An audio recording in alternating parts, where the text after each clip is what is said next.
The plan was simple, and completely insane. It was the kind of idea that makes your heart race before you even take the first step, the sort of journey that most people would call reckless, if not outright foolish.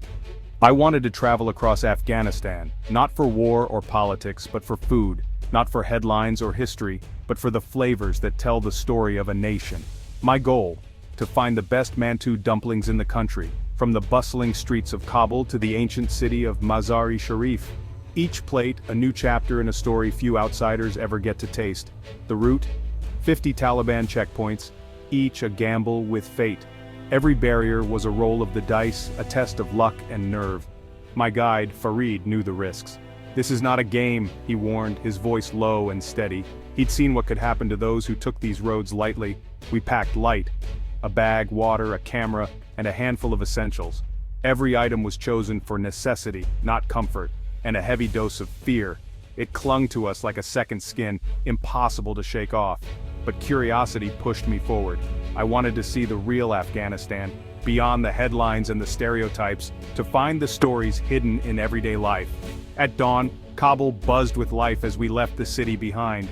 The city's energy faded in the rearview mirror, replaced by the unknown.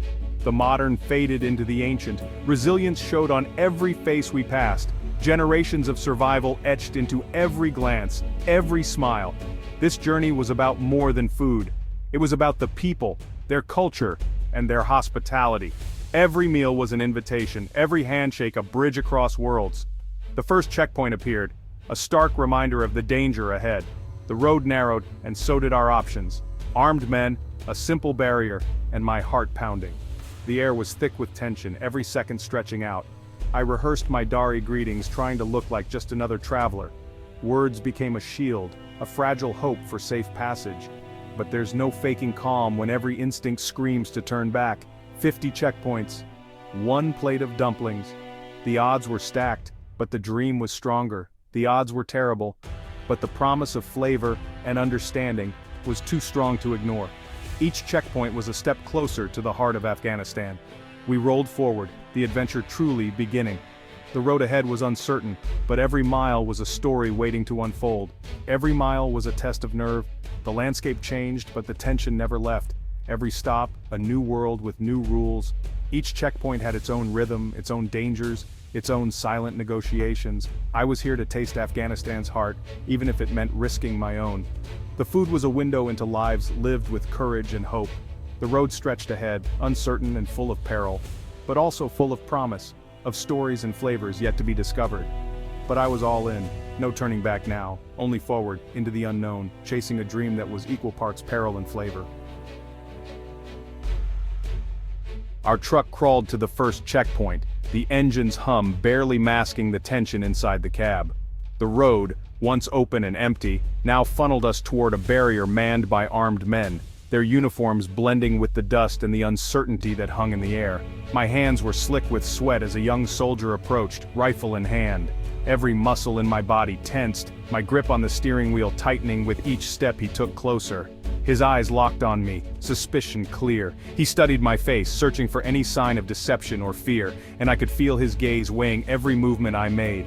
Farid greeted him calmly, "Salam alaikum." His voice was steady, practiced, as if he'd done this 100 times before. The soldier's response was curt, his questions sharp. He fired them off quickly, barely waiting for answers, his tone making it clear that trust was in short supply. Why was a foreigner here? What did I want? His suspicion was palpable, and I could sense the unspoken dangers behind every word. Farid explained. I was a writer, here for Afghan food and culture. The soldier's gaze hardened, as if my answer only deepened his doubts. He pointed his rifle at me, demanding answers. The cold metal glinting in the sun was a stark reminder of how quickly things could turn. I leaned forward, forcing a smile. "Tell him I've come for Afghan hospitality," I whispered to Farid, my voice barely steady. Farid translated, his words measured and respectful. The soldier circled our truck, inspecting every detail. His eyes lingered on our bags, our faces, the license plate, searching for any reason to say no. He tapped the window with his gun, testing our nerves. Each tap echoed in my chest, a reminder of how fragile our safety was. I stared at a crack in the windshield, willing myself to stay calm. My breath was shallow, my heart pounding so loudly I wondered if he could hear it. After a tense eternity, he waved us on. The relief was instant, but my body still felt frozen, as if the danger hadn't truly passed. Relief flooded me, but the reality hit hard. 1 down, 49 to go. The journey had only just begun, and the road ahead was filled with unknowns. Each checkpoint would be a new gamble, a new test. Every stop meant another roll of the dice, another chance for things to go wrong. The road ahead felt longer, more dangerous. The mountains loomed in the distance, silent witnesses to the risks we were taking. My body trembled as we drove away. The adrenaline lingered, making my hands shake and my thoughts race. The fear was real, but so was the mission. I reminded myself why I was here: to learn, to witness, to tell a story that mattered. Every stop would demand everything we had. Courage, patience, and trust in each other would be tested again and again. I realized then, this journey was about survival as much as discovery. Each mile forward was a small victory, each checkpoint a lesson in resilience. The checkpoints weren't just obstacles, they were the story. They shaped every moment, every decision, every heartbeat along the way. And we had only just begun. The horizon stretched out before us, both a promise and a warning. The taste of fear lingered, sharper than any spice. It clung to my tongue, a reminder of how quickly everything could change, but so did the hope for what lay ahead. We pressed on, determined to find the stories hidden beyond each barrier, and to discover the heart of Afghanistan, one checkpoint at a time. After the first checkpoint, a rhythm set in: drive, brace, repeat. The road ahead was endless, each mile marked by a growing sense of unease. The landscape blurred by, but the tension inside the car only sharpened. Each stop was a variation, some with sandbags and barriers, others just men with guns. No two checkpoints were ever quite the same, but all shared the same undercurrent of threat. The soldiers changed, but suspicion never did. Their eyes followed us, searching for any sign of deception or fear. Fareed handled the talking, his calm our shield. His words, measured and respectful, often diffused the tension before it could ignite. My job: look harmless, answer only when asked. I became an expert at silence, blending into the background, hoping not to draw attention. I learned to control my body language, keep my hands visible, and never make sudden moves. Every gesture was calculated, every breath measured. The performance was exhausting, but one mistake could be fatal. The stakes were always high and the margin for error razor thin. At one checkpoint, a commander demanded our papers, scrutinizing my passport with mock seriousness. He flipped through the pages, searching for something, anything that might justify suspicion. We were ordered out, our bags and water bottles searched. Every item was a potential threat in their eyes, every possession a possible secret. My notebook, filled with English notes, drew hard stares. The foreign script seemed to unsettle them, as if it hid coded messages. Fareed explained, just food notes, nothing more. He spoke with conviction, weaving a story that was both simple and believable. The commander stared me down, searching for lies. His gaze was unblinking, as if he could see straight through me. I met his gaze, steady and honest. My heart pounded, but I forced myself to remain calm, projecting innocence. Finally, he tossed my passport back and waved us on. Relief washed over me, but I knew it was only temporary. Each encounter drained us, the tension relentless. The car felt heavier with every stop, our nerves fraying at the edges. The journey became a series of small battles, of will, of nerves. Every mile was earned, every checkpoint a test of endurance. The road was no longer just about distance, but survival. Each stretch brought new dangers, and the night only deepened our anxiety. We pressed on, battered but determined. The hardships bonded us, forging a quiet resilience in the face of constant threat. The checkpoints were relentless, but so were we. With every stop, our resolve hardened, and we learned to survive, one tense encounter at a time. Not every checkpoint was hostile. In Parwan, an older soldier greeted us with a tired smile and invited us for tea. We sat on a rug, sharing green tea under the open sky. He spoke of his family, his hopes for peace, and the pain of war.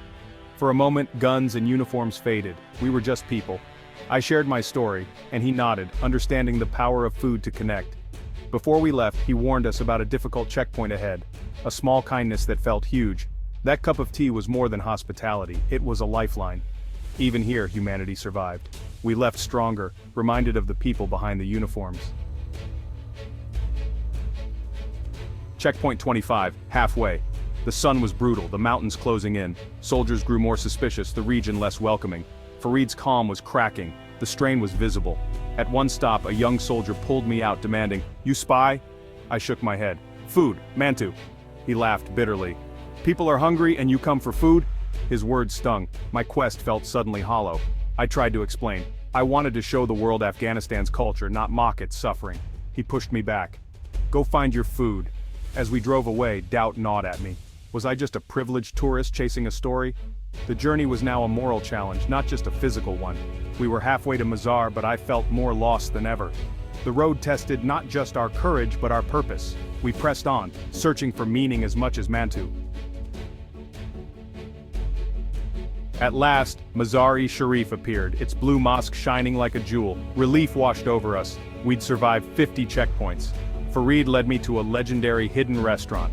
Inside, the air was thick with the aroma of steamed dumplings and spices. Families laughed, children played, a world away from the road's dangers.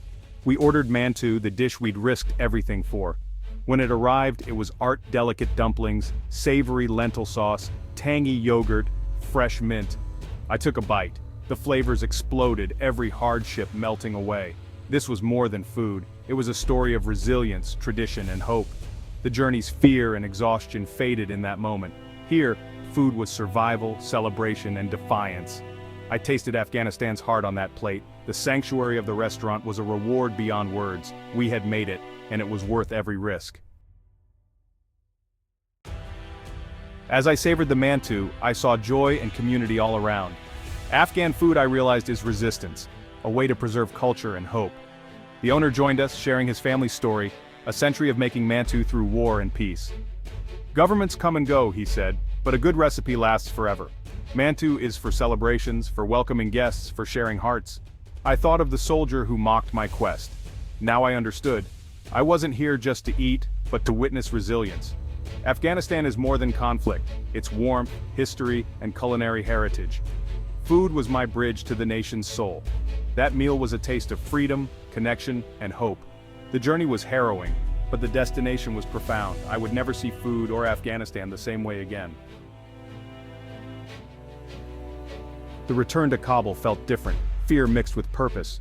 We knew the rhythm but couldn't relax. The checkpoints were tougher, each soldier a final boss. Near the Salang Pass, we were separated. I was interrogated alone. The commander's questions were sharp. Who was I? Why here? I spoke of food, of mantu, of Afghan culture. My passion was my defense, a language he understood. After a tense hour, he let me go. Farid's relief was palpable as I returned. We drove on, silent but united. The worst was over. Kabul was in reach. The checkpoints blurred together, no longer terrifying. We had survived the gauntlet. The journey home was a victory in itself. We pressed on, changed forever. Kabul's chaos felt like homecoming. We'd crossed Afghanistan and back, over 100 checkpoints. Exhausted but grateful, I reflected on what I'd learned. Afghanistan is contradiction, harshness and hospitality, sorrow and joy. Its people are survivors, artists, and storytellers. Food is their anchor, their pride, their hope.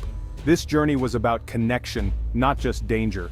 A shared meal can bridge any divide. The taste of mantu was the taste of hope. As long as people gather to share food, Afghanistan's spirit endures. I remember the tea, the laughter, Farid's quiet courage. The road is long, the future uncertain, but I carry a message of resilience and hope. I left a piece of my heart in Afghanistan and took with me a story worth sharing.